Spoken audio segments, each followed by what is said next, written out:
вечір. Добрий вечір. Дякуємо, що ви долучилися. Ми знаємо про останні заяви Кримського парламенту, про те, що не дадуть бандерівцям влаштовувати життя в Криму. Ми знаємо про те, що сьогодні відбувалося в Харкові на з'їзді партії регіонів. Ми знаємо про оголошені ідеї створення Українського фронту.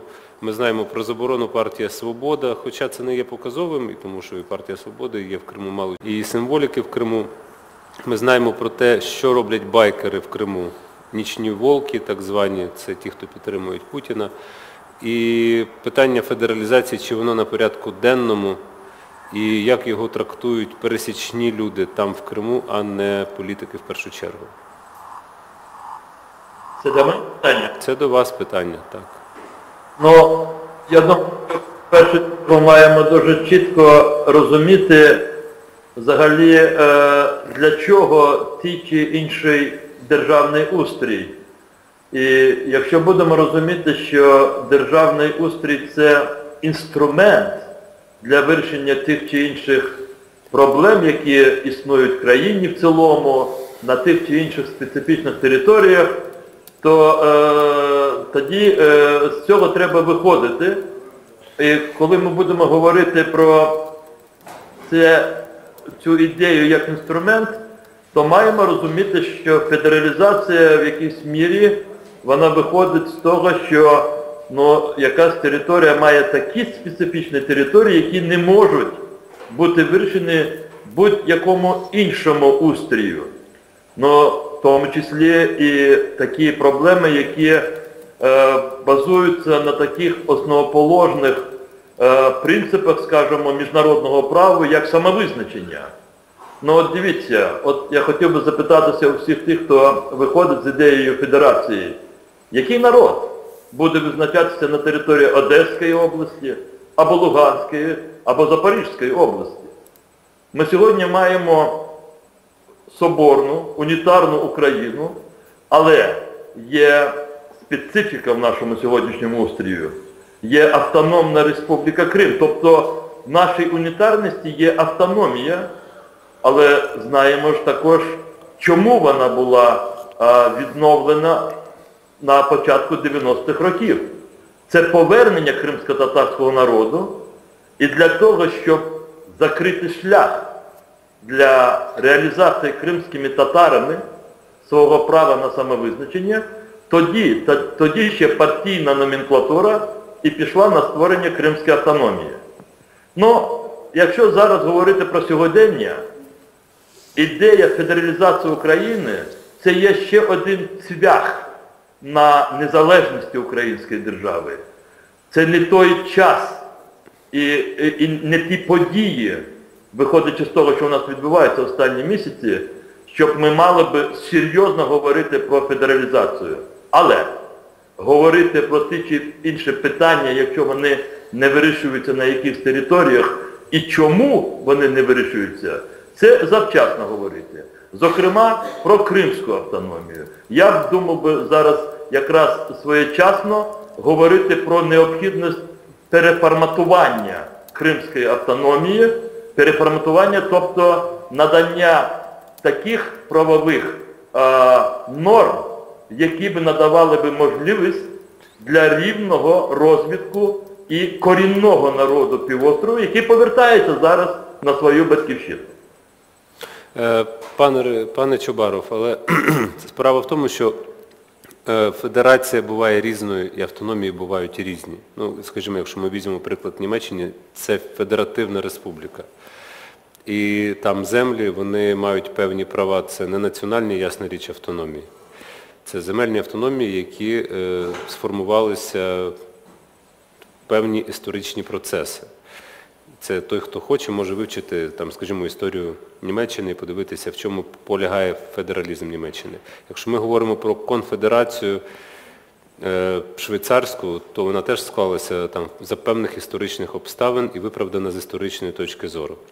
Якщо ми говоримо про Бельгію, ми теж говоримо про те, що це федерація з двох національних автономій, фактично, або двох національних частин. Якщо ми говоримо про Російську Федерацію, це окрема історія. В складі Російської Федерації немає хіба що Російської Республіки. Пане Зовсім. Романе, ви Це дуже комбінована федерація. І коли ми говоримо про федералізацію України, то чи слід, на вашу думку, дмухати на воду, коли молоко втекло, і так боятися терміну федералізація? Ну, ви знаєте, знову я хочу повернутися до питання. Для чого? Якщо сьогодні в нас якимсь регіонам не вистачає діючого законодавства для того, щоб, мовляв, вирішувати дуже специфічне питання розвитку тих територій, то, можливо, треба удосконалювати діюче законодавство.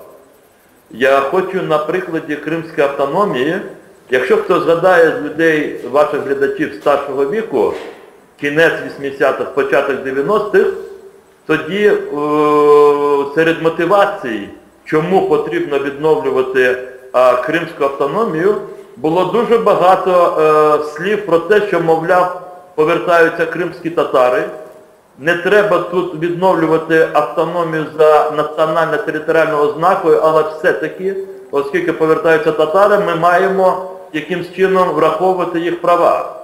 За 20, вже майже 22 роки Кримська автономія, вона так і не змогла скористуватися своїми повноваженнями. Більш того, завдяки автономії, тому що центр все-таки трошечки він обмежений в деяких своїх правах на Кримську автономію, на вирішення цих місцевих питань, завдяки своєї автономії тут встановилася домінанта однієї етнічної складової кримського населення. Пане Романе, ви абсолютно праві в тому, що треба враховувати дуже багато чинників, коли ми говоримо про можливий устрій держави, і історичні чинники тут є теж дуже важливі. Ви навели приклад декількох країн, але я вам наведу ще приклад, який дуже схожий на Кримську. Це Італійська республіка, Південний Тироль, та земля, яка, ви знаєте, після Першої світової війни, яка відійшла до складу Італійської республіки, вони там, через дуже багато конфліктів, вони знайшли таку форму, тобто вони знайшли вирішення правове в цій автономії, коли питання німецької більшості, італійської меншості і ладінців, які є корінним населенням цієї території, вони сьогодні абсолютно виважені в своїх правах і балансовані. Отже, коли ми говоримо про Крим або про федерацію, я хочу дуже чітко сказати, проблема федерації сьогодні не тільки не на часі. Проблема федерації прихильниками цієї ідеї, вона, знаєте, можливо, вони про це не говорять, але це ж ми ж бачимо це. Це прихильники виходять з того, що вони будуть абсолютними хазяєвами в лапках на цих територіях. Це початок розпаду України. Але проблема удосконалення Кримської автономії, це є сьогодні актуально на часі. От останні події в Криму, вони продемонстрували те, що владоможці цієї автономії, вони користуються можливостями автономії для того вже, щоб зробити ще один крок для того, щоб, ну скажімо так, розпочати, я можу так сказати, розпочати дезінтеграцію України. Дивіться, які заяви були у президії Кримської Ради. Якщо нам не сподобається київська влада, вибачте, я так скажу, як вони це говорили, якщо там прийдуть до влади фашисти, ми подумаємо про те, щоб не підпорядковуватися, а можливо і вийти з складу України. Цього треба боятися. Ну, про тренд фашисти ми докладно розповідали в ефірі Громадського. Я хочу нагадати, так маркує своїх опонентів партія регіонів, яка сьогодні збиралася на з'їзд в Харкові і порушили питання федералізації. Зараз ми повернемося до розмови з паном Чубаром. У мене до нього одне питання лишилося. Я просто певні інформаційні речі скажу те, що відбувалося. На цьому тижні в партії регіонів та Компартії України заговорили про можливу федералізацію, як можливий шлях вирішення нинішньої ситуації. Заяви КПУ. Третю частину другу статті, я ж не можу, третій пункт, чи як це, третій, частину другу, мені от завжди важко з цими Одним словом, я спрощу зараз. Вони пропонують частину Конституції, там, де йдеться про устрій, сформулювати в такий спосіб. Україна є федеративною державою в складі регіонів та Автономної Республіки Крим. Порядок переходу до федеративного устрою держави має бути визначений у перехідних положеннях. Із заявою Вадима Колесніченка потрібно подумати своєю головою і зрозуміти, що ми стоїмо на межі громадянської війни, на межі розколу України. Люди були впевнені і спокійні, що їм ніхто не буде нав'язувати інший устрій життя. Неможливо Південному Сходу нав'язувати устрій життя, який не відповідає його інтересам. Питання федеративного устрою я однозначно буду піднімати. Ну і, власне, те, що сьогодні відбувалося, у Харкові партія регіонів ініціювала створення Всеукраїнського громадянського союзу «Український фронт».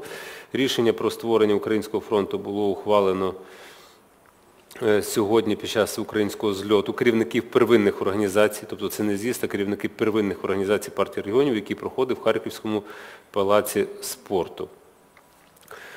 Про це ми докладніше дізнаємося про Харків пізніше у Зураба Аласані. А я хотів би вас, пане Чубаров, запитати дуже просту річ. Чим на сьогодні є кримська автономія? Тобто, яка в ній цінність для розуміння автономії як такої? І для кого ця цінність є? Кримська автономія в такому вигляді, як вона сьогодні є, вона є домінантою, я вже це про це говорив, але повторююся, домінантою однієї етнічної спільноти кримської. І це є повне нехтування інтересами української і кримсько-татарської спільнот кримської. Це очевидно, оскільки та існуючі і виборчі системи щодо місцевих органів Кримської автономії, щодо самої Верховної Ради Криму, вони не дозволяють цим спільнотам бути адекватно хоча б своєї чисельності, бути представленими в органах влади. Ну, для прикладу, щоб ви розуміли, і інші глядачі, можливо, більше зрозуміли, що діється в Криму. От, скажімо, у 2012 році був прийнятий дуже через пропагандистську шумиху закон України про засади державної мовної політики. Ви пам'ятаєте цю ситуацію?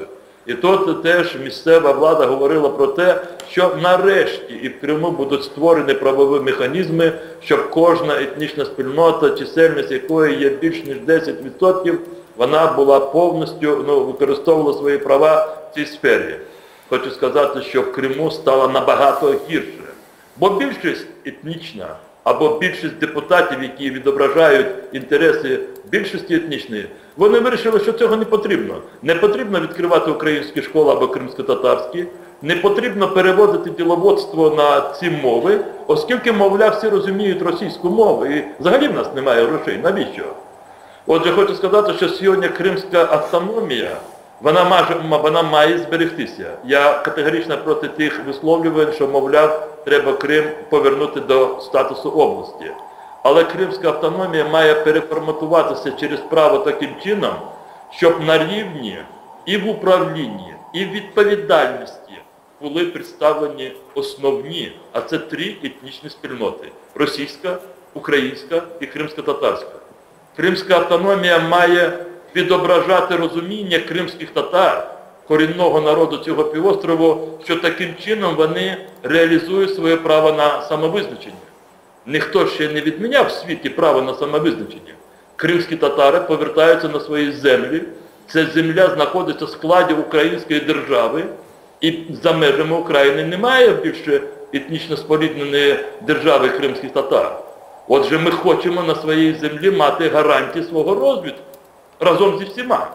У нас сьогодні цієї гарантії немає. Я не знаю, як буде кримсько-татарською «дякую», я знаю, як турецькою «тешекюр ederim». Teşekkür ederim, sağ ol Роман, çok sağ ol, sağ ol. Саулун. Так само і Sağ кримсько-татарською? olun, це teşekkür ederim, чи дякую українською. Ну так. Ну тоді «тешекюр ederim», пане Чубаров. Або є скорочена дійсно форма «Саулун». Це до того, що можна вчити і кримсько-татарську мову, між іншим, для того, щоб розуміти цю частину населення України. Якщо хтось гарячою головою думає про федералізацію в той спосіб, про який, власне, наголосив пан Чубаров. Тому що те, що говорив пан Могильов, це прем'єр Криму, він тільки знає йок проблем. Тобто йок це нема, а проблем, так от він вирішив, сам собі збудував таку фразу. Хоча в кримсько-татарській мові так фраза не будується, і вона б мала звучати по-іншому. До вас питання стосовно